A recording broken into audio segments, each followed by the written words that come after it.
Election night 2010 will surely be filled with those traditional red, white, and blue balloons. And this time around, another color should be on standby: pink. Remember that 2008 campaign button that had the pink "It's a Girl" elephant? Yeah, order some of those too. We can actually get something done. You and I have an opportunity right now to change the direction of our country. Together, let's build a new California. We must replace career politicians with citizen politicians who represent you. Welcome to the 2010 midterms, the elections that could go down in history as the year of the conservative woman. I think it is the year of the woman, period. This is just a reminder that women are a force, and when women run on issues, when women don't allow themselves to be pigeonholed as women, they can contend and they can absolutely win. There are powerful business women pledging to put their business sense to work in office. California could be a twofer state, with former eBay executive Meg Whitman running for governor and Carly Fiorina, former CEO of Hewlett-Packard, hoping to unseat Senator Barbara Boxer. I think she's always just assumed when she's run against men that she didn't have to talk to women. Look, I started my career as a full-time receptionist. I typed, I filed, I answered the phones. I've not only lived the American dream, but I know what women go through.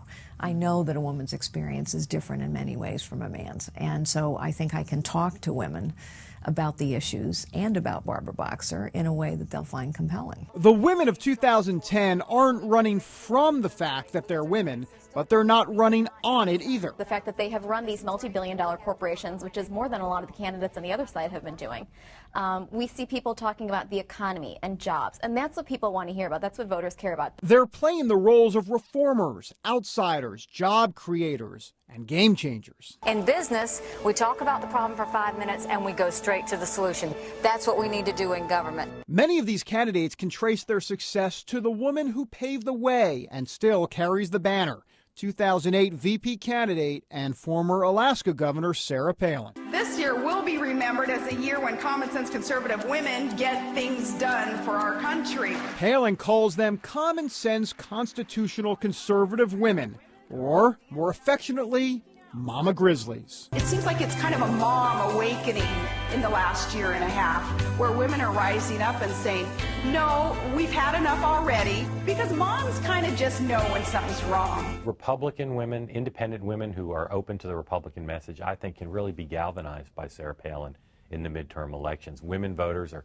obviously a big part of the electorate, and Sarah Palin, without a lot of specifics about programs, but just thematically saying, if you want to change the country, if you want to protect the country for your children and your grandchildren, get involved in politics, go out and vote for conservative candidates. There in Alaska, I always think of the mama grizzly bears that rise up on their hind legs when somebody's coming to attack their cubs, to do something adverse toward their cubs. No, the mama grizzlies, they rear up, and if you thought pit bulls were tough, well, you don't want to mess with the mama grizzlies. Palin made the Mama Grizzly reference famous when she was speaking at a breakfast for the Susan B. Anthony List, a group that raises money and supports pro-life women candidates. Thank you, sisters.